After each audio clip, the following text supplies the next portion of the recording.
Vamos a la parte donde yo digo que siempre el Señor se manifiesta en gran manera, y para mí es como siempre una bendición presentar a la persona que el Señor escogió para llevar su mensaje en esta noche. Antes de todo, pedirles que por favor se olviden de que es Freisy quien va a dar el tema de esta noche, que piensen que es, o que piensen no, que escuchen la palabra de Dios. Es Jesús a través de Freisy que va a hablar en esta noche. Así que abran sus ojos, sus oídos, su corazón, todo su ser. Dispóngalo para Él, para que reciban su palabra y su mensaje en esta noche. Sé que va a ser una noche llena de bendiciones, y en este momento quiero pedirles a los que quieran que por favor extiendan su mano derecha hacia la pantalla, para orar junto a mí por Freisy en este momento.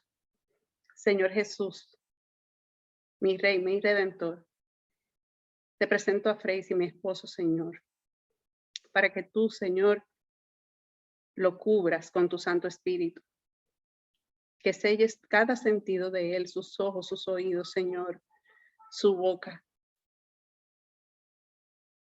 Que cada palabra que salga de su boca, Señor, sea palabra tuya. Que cada palabra sea una espada de doble filo en cada uno de nuestros corazones.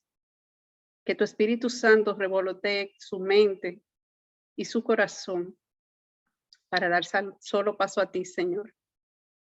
A ti, Madre Santa, Madre Buena, cúbrelo con su santo manto. Intercede por él en cada segundo en que él transmite el mensaje de Dios. Te pido, Madre Santa,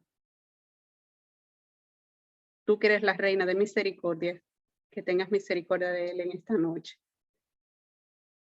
Te pido, Señor, una doble fusión de tu Espíritu sobre él. Y todo esto te lo pido a través de tu Hijo Jesucristo, que vive y reina por los siglos de los siglos. Amén. En el nombre del Padre, del Hijo y del Espíritu Santo. Amén. María Estrella de la Evangelización, ruega por nosotros. ¿Pensaste que te ibas a escapar de mí en esta noche? Pues no. Me toca a mí hoy. Me toca a mí. El mes de marzo la iglesia lo dedica a la Biblia. El mes de septiembre, perdón. La iglesia lo dedica a la Biblia. Y en este grupo de oración, los últimos 2 miércoles, el pasado y este, lo queremos dedicar también a la palabra de Dios. Una palabra de Dios que, como decía Vidal, transforma, sana, genera conversión. Una palabra de Dios que cuando llega a nuestros corazones, no permite que nuestra vida quede igual. Y en esta noche, hermanas y hermanos, yo quiero hablarte de cómo aplicar la Biblia a tu vida. Cómo al leer un texto bíblico, tú puedes aplicarlo a tu vida. Porque hay mucha gente que me dice, Freisy, es que yo me canso de leer la Biblia. Yo no le entiendo, Freisy. Yo no le entiendo. ¿Cómo tú puedes leer un texto bíblico y aplicarlo a tu vida? ¿Cómo tú puedes llevar esa palabra de Dios a tu realidad? De eso yo quiero hablarte en esta noche. Si tienes una Biblia cerca, búscala. Si no tienes en qué anotar, busca una hojita. Busca algo en qué anotar. Porque siempre decía un profesor en mi universidad, es preferible un lápiz corto a una memoria larga. Lo que se anota no se olvida. En la memoria se nos puede olvidar. Pero hay muchas personas, hermanas y hermanos, que en estos momentos de su vida se parecen mucho a una provincia de Canadá. A inicios del siglo XX, la provincia se llama Alberta. Alberta hace frontera con Estados Unidos. En el centro de Estados Unidos hace frontera. En la provincia de Alberta están las ciudades de Edmonton y Calgary, en Canadá. Pero a inicios del siglo XX, hermanas y hermanos, la gente se moría de hambre en Alberta. Porque los días de sol eran muy pocos. los días cálidos eran muy pocos, porque Alberta está localizada en una posición donde el flujo de viento del norte golpea frecuentemente. Las temperaturas descienden a puntos congelantes muchas veces en el año. Y como había poco tiempo de calor, no se permitía el cultivo de muchos alimentos en el largo plazo que hiciera que la población de Alberta se alimentara. A esa provincia se le puso el nombre de la reina de Inglaterra. Y no se podía permitir que la provincia que llevaba el nombre de la reina fracasara poblacionalmente hablando. A eso, el primer ministro de Canadá dicta una orden de que las demás provincias tenían que enviar subsidios a Alberta para que la gente no se muriera de hambre. Y las otras provincias comenzaron a colocar contenedores, cajones grandes. Y la gente lo que no iba a usar lo echaba en ese cajón para mandarlo a Alberta. Tú no ibas a usar un enlatado, pues lo ponías en el cajón y eso se mandaba a Alberta. No ibas a usar una ropa, lo ponías ahí y eso se mandaba a Alberta. Literalmente estaban viviendo de la caridad. Estaban viviendo como pordioseros. Y así fueron pasando los años de inicios del siglo XX en Alberta. A finales de la segunda década del siglo XX, los comunitarios de Alberta hicieron una reunión y dijeron, tenemos que encontrar cuál es nuestra riqueza. Y no puede ser hielo porque nadie nos lo va a comprar aquí en Canadá. Tenemos que buscar cuál es nuestra riqueza. Los atractivos naturales, los ríos, cuál es la riqueza que tenemos aquí en Alberta. Tenemos que conseguirla. Y cada uno de los comunitarios se fue con esa tarea a su casa. Tratar de hacer una lluvia de ideas mental para encontrar cuál era la riqueza de Alberta. Comenzaron a orarle a Dios para que mostrara la riqueza que tenían en Alberta, porque no podían seguir viviendo de la caridad de las demás provincias de Canadá. Un hombre en su granja tenía que construir un pozo y comenzó a cavar buscando agua en el subsuelo. Y mientras cavaba ese pozo, del fondo del pozo comenzó a brotar un líquido negro y salió petróleo. Y Alberta, a partir de ese momento, pasó de ser la provincia más pobre de Canadá a la provincia más rica de Canadá. Caminaban sobre petróleo y vivían de la caridad porque nadie les había dicho cuál era su riqueza. Vivían como pordioseros y caminaban sobre petróleo. Y yo lo que quiero decirte en esta noche es cuál es el petróleo de tu vida. ¿Cuál es la riqueza de tu vida? ¿Cuál es el tesoro de tu vida? Y está en la palabra de Dios. Porque la Biblia es una carta de amor escrita para ti. Desde el Génesis hasta el Apocalipsis es una carta de amor escrita para ti. Es Jesús hablando a tu corazón. Pero hay personas que siguen viviendo una caridad espiritual, una carencia espiritual, siendo ricos espiritualmente hablando. Hay personas que no están viviendo la fe y la espiritualidad que Dios quiere que ellos vivan, porque todavía nadie les ha dicho dónde está su petróleo, dónde está su tesoro. Pero para poder entender y aplicar esa Biblia, esa carta de amor a tu vida, hermana y hermano, lo primero que tienes que hacer es conocer en qué idioma se escribió la Biblia. Y cuando tú le preguntas eso a mucha gente, Hay mucha gente que dice, bueno, se escribió en arameo, bueno, que se escribió en hebreo, no, que después se escribió en griego, no, pero que después se tradujo del griego al latín. Hermano y hermana, el idioma en el que se escribió la palabra de Dios es el idioma del Espíritu Santo.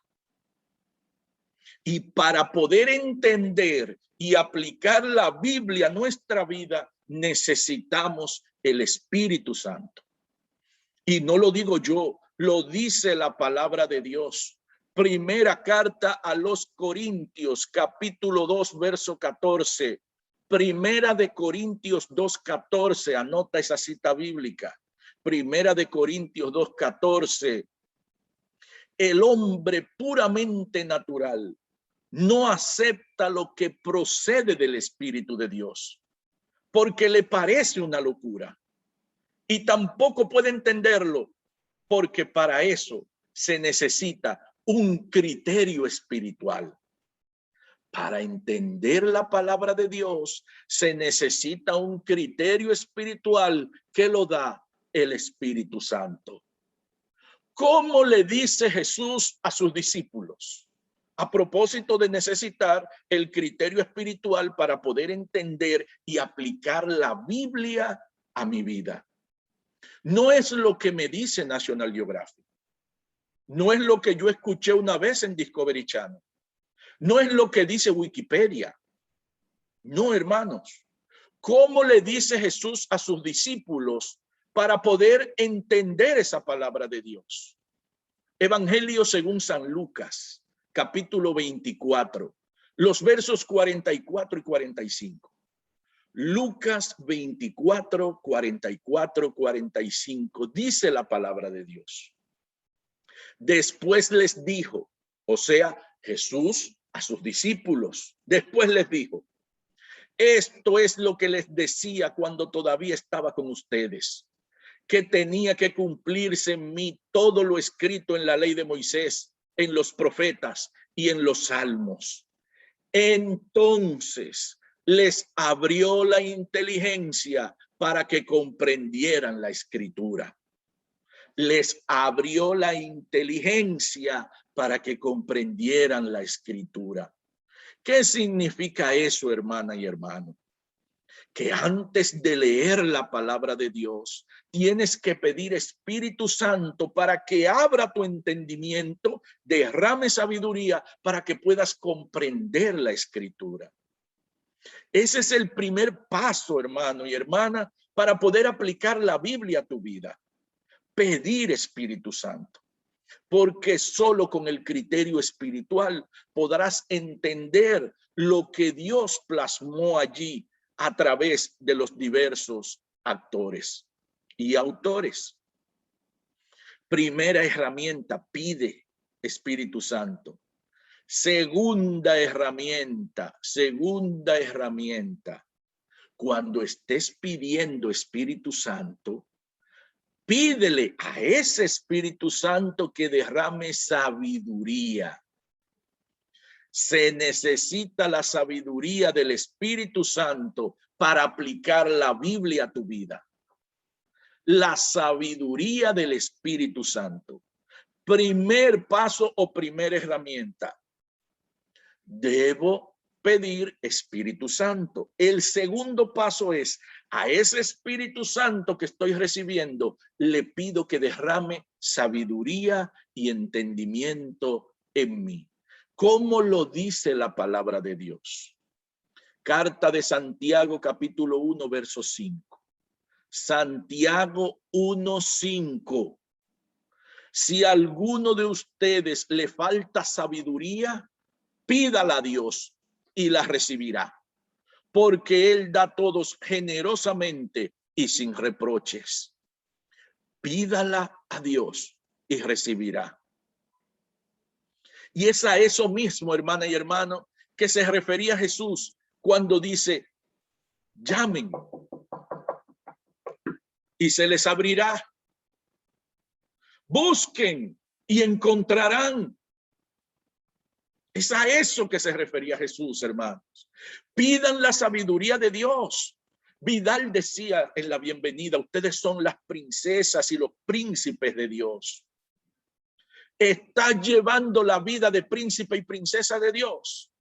Si tu respuesta es no, es que te ha faltado pedir como es debido. ¿Qué se pide primero? Espíritu Santo. Y segundo, se pide la sabiduría del Espíritu Santo para comenzar a aplicar esa palabra de Dios a tu vida. Nadie puede entender la palabra de Dios si no es asistido por el Espíritu Santo. Antes de leer la Biblia, tienes que orar, tienes que pedir la asistencia del Espíritu Santo para que abra el entendimiento y derrame sabiduría. En esta herramienta, un punto importante para aplicar la Biblia a tu vida es revisar aquellas cosas que has prestado poca atención en la palabra de Dios. Aquellas cosas a las que le has prestado poca atención en la palabra de Dios, porque allí, hermano y hermano, puede haber un mensaje de Dios para ti. Esas cosas que has pasado por alto. Y yo quiero, hermanos y hermanas, que ahí donde tú estás, busque conmigo Mateo capítulo 13, los versos del 3 al 9. Mateo 13, los versos del 3 al 9. Para comenzar a aplicar este concepto, ¿cómo tengo que fijarme en aquellas cosas que le he prestado poca atención en la palabra de Dios? Mateo 13, los versos del 3 al 9. Y les habló muchas cosas en parábolas. Decía, una vez salió un sembrador a sembrar, y al sembrar, unas semillas cayeron a lo largo del camino. Vinieron las aves y se las comieron. Otras cayeron en pedregal, donde no tenían mucha tierra y brotaron enseguida, por no tener hondura de tierra. Pero en cuanto salió el sol, se agostaron y por no tener raíz se secaron. Otras cayeron entre abrojos, crecieron los abrojos y las ahogaron. Otras cayeron en tierra buena y dieron fruto de 100, de 60 y de 30. El que tenga oídos que oiga.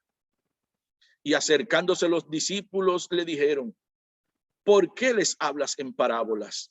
Él les respondió, es que a ustedes se les ha dado el conocer los misterios del reino de los cielos, pero a ellos no, porque a quien tiene se le dará y le sobrará, pero a quien no tiene, aún lo que tiene se le quitará. Por eso les hablo en parábolas, porque viendo no ven y oyendo no oyen ni entienden. Palabra del Señor. Gloria a ti, Señor Jesús. ¿Cuántos de ustedes se dieron cuenta que la única semilla que no brotó fue la que cayó sobre el camino? Fue la única semilla que no brotó.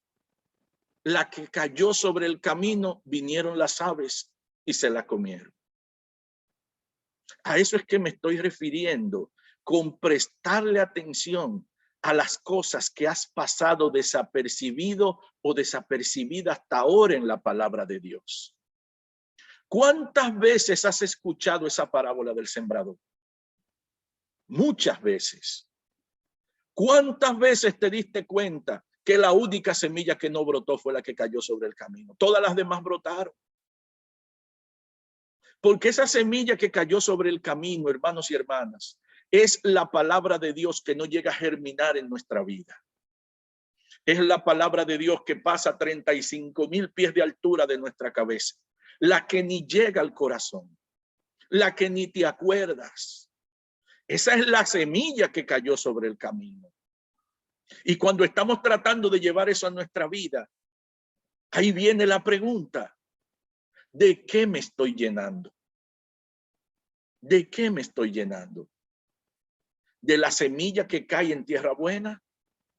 ¿O esa semilla está cayendo sobre el camino y aún sigo viviendo la vida espiritual chiquita y pequeña, cuando estoy destinado a la vida grande y majestuosa de los príncipes y las princesas de Dios que Vidal nos mencionaba en la bienvenida? Es a eso, hermano, que me refiero. Es a eso, hermana, que me refiero. Vamos a ir al Evangelio según San Juan. Evangelio según San Juan, capítulo 6, los versos del 1 al 15. Los versos del 1 al 15. Dice la palabra de Dios. Después de esto, se fue Jesús a la otra ribera del mar de Galilea, el de Tiberíades. Y mucha gente le seguía porque veían las señales que realizaban los enfermos. Subió Jesús al monte y se sentó allí en compañía de sus discípulos. Estaba próxima la Pascua, la fiesta de los judíos. Al levantar Jesús los ojos y ver que venía hacia él mucha gente, dice a Felipe: ¿dónde vamos a comprar panes para que coman estos? Se lo decía para probarle, porque él sabía lo que iba a hacer. Felipe le contestó: 200 denarios de pan no bastan para que cada uno tome un poco. Le dice uno de sus discípulos, Andrés, el hermano de Simón Pedro: aquí hay un muchacho que tiene 5 panes de cebada y 2 peces. ¿Pero qué es eso para tantos? Dijo Jesús: haced que se recueste la gente. Había en el lugar mucha hierba. Se recostaron pues los hombres en número de unos 5,000. Tomó entonces Jesús los panes y después de dar gracias, los repartió entre los que estaban recostados, y lo mismo los peces, todo lo que quisieron.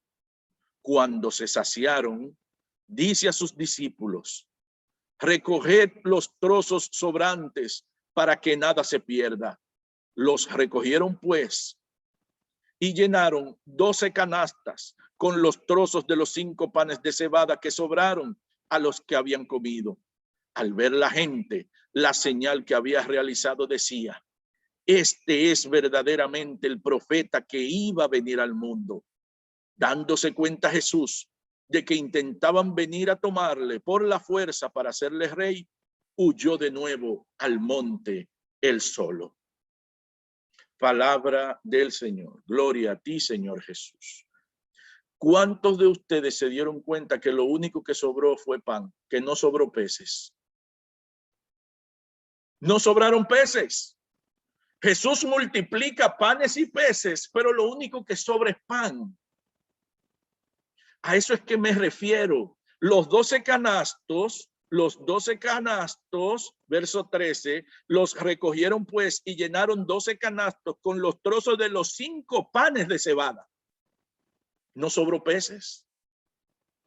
No sobró peces.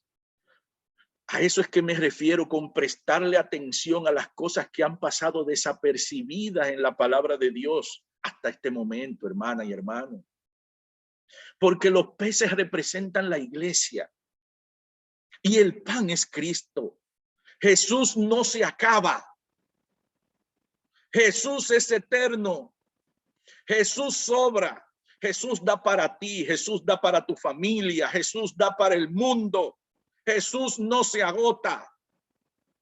Y cuando entendemos eso, es que recobramos la fuerza en medio de la dificultad.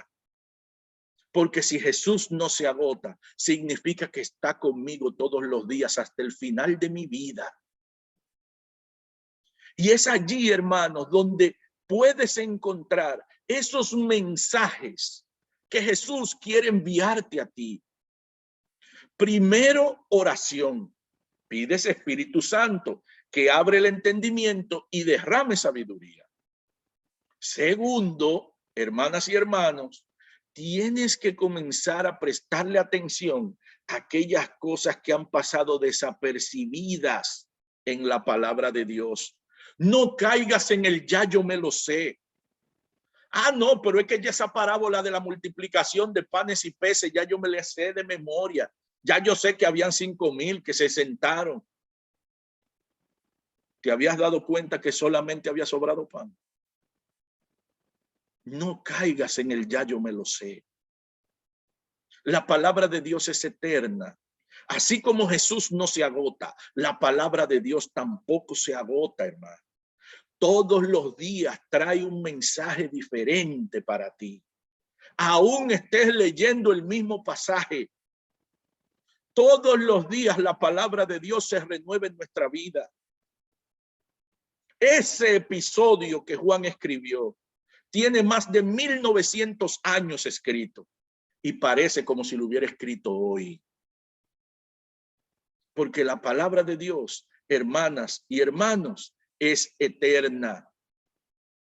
Cosas que mucha gente ha pasado desapercibida de la palabra de Dios. ¿Cuántos de ustedes sabían que el arca de Noé tenía 3 pisos y no tenía timón? 3 pisos de altura y no tenía timón. ¿Cuántos de ustedes se habían percatado de ese detalle en la palabra de Dios? ¿Ustedes sabían que Salomón fue compositor y que escribió más de 1000 canciones? El rey Salomón, compositor, escribió más de 1000 canciones. Y eso está en la palabra de Dios, hermano y hermano.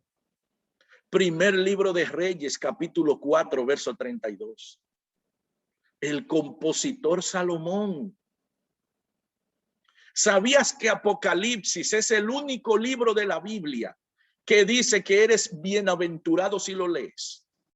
Y hay gente que le sale corriendo a leer Apocalipsis. Y es el único libro de la Biblia que dice, bienaventurado si lees las profecías de este libro. Apocalipsis capítulo 1, verso 3. Bienaventurado serías si lo leyeras el libro de Apocalipsis. ¿Cuántos de ustedes se habían percatado que Sodoma y Gomorra no fueron las únicas ciudades que se destruyeron con fuego y azufre que cayó del cielo? Eso está ahí en la palabra de Dios. Sodoma y Gomorra no fueron las únicas. Adma y Seboín fueron 2 ciudades que también fueron destruidas con fuego y azufre que cayó del cielo. Deuteronomio capítulo 29, verso 23. Porque hay que comenzarle a prestar atención a las cosas que has pasado por alto, que has dado por sentadas en la palabra de Dios. Vuélvelas a leer. Pídele al Espíritu Santo que derrame sabiduría y vas a comprender el gran mensaje de Dios que hay para ti allí. Tercera herramienta, deja que el texto te interrogue. Deja que el texto te interrogue. Tercera herramienta, deja que el texto te interrogue. Y vamos a utilizar, hermanas y hermanos, la misma reflexión o el mismo texto bíblico de la multiplicación de panes y peces. Jesús le pregunta a Felipe, ¿cómo le vamos a dar de comer a toda esta gente? Y Felipe, ante la situación, ante el problema que Jesús le estaba planteando, Felipe se turbó. Felipe se turbó. Ni 200 denarios de pan darían para alimentar a esa gente. Hermanas y hermanos, yo no sé si tú sabías, pero si no sabías, yo te lo voy a decir hoy. El salario de un día en la época de Jesús era 1 denario. Lo que Felipe le está diciendo a Jesús es que ni 200 días de trabajo de un hombre en Israel, sin comprar comida, sin comprar ropa, sin comprar calzado, ahorrándolo todos los días, al final de esos 200 días, toma esos 200 denarios y lo compra de pan y no daban para alimentar a toda esa gente. Pero hay otro de los discípulos, Andrés, que dice, bueno, pero aquí hay 5 panes y 2 peces. ¿Qué es eso para la palabra de Dios?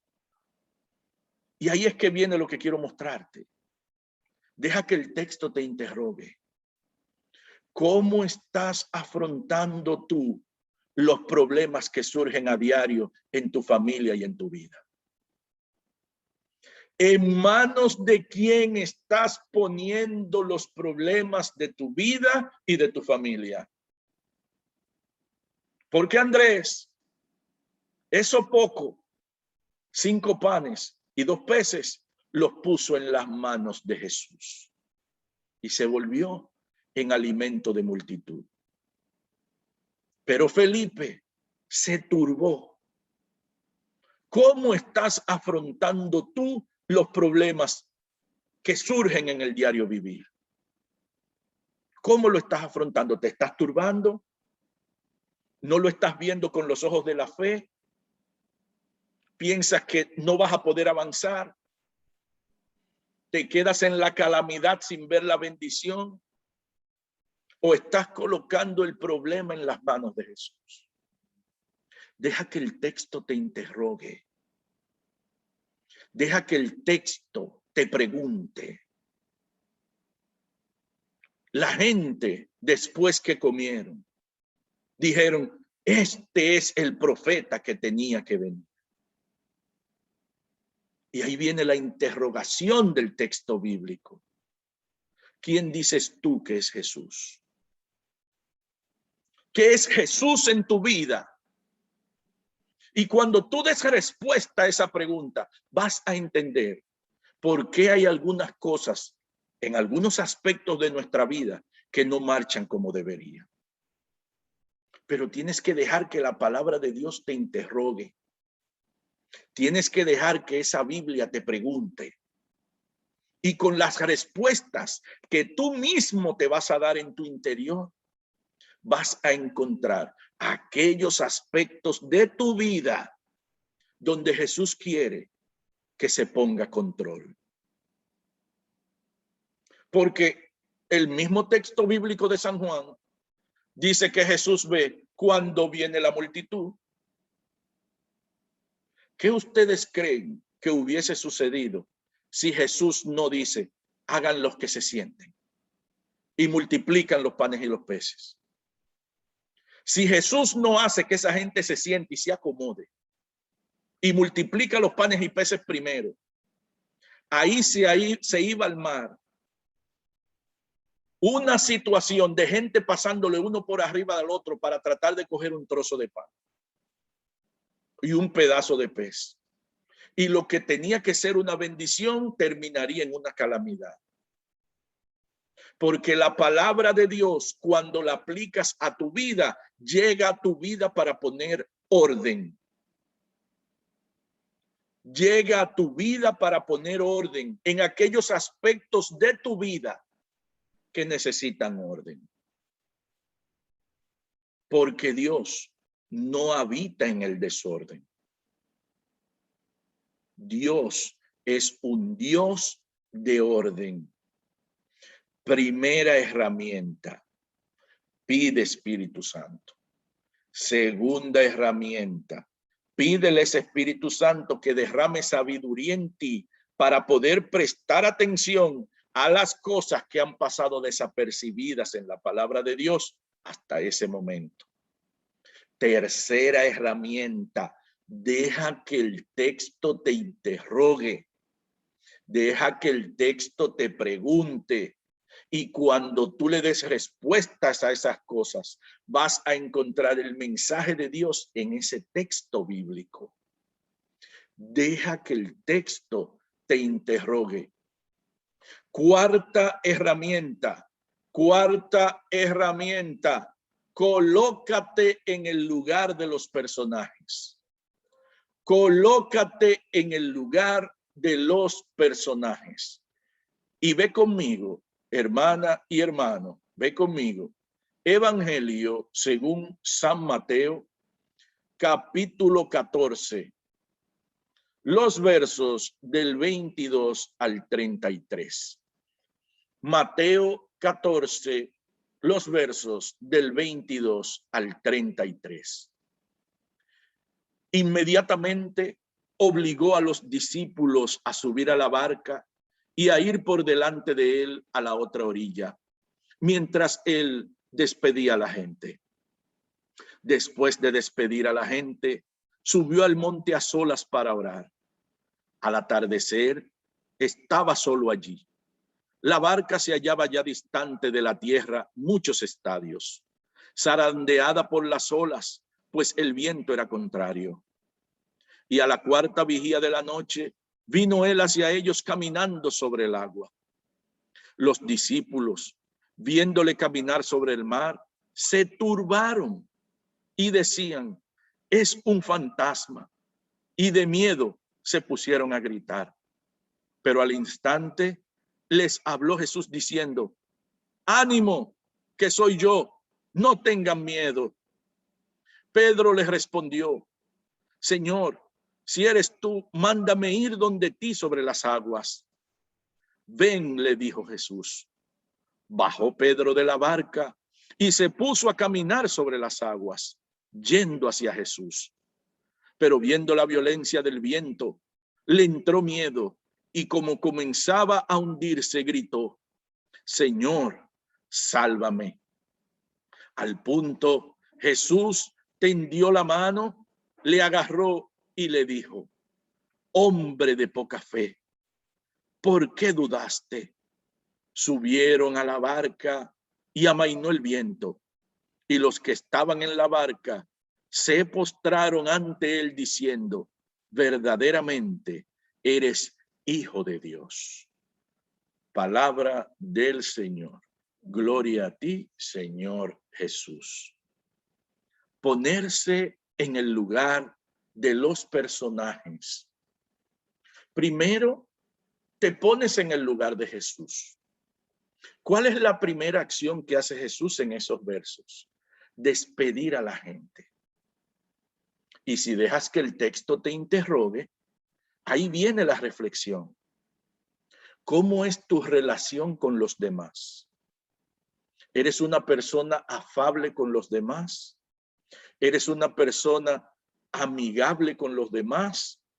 ¿O por el contrario, eres una persona con la que no se puede tratar?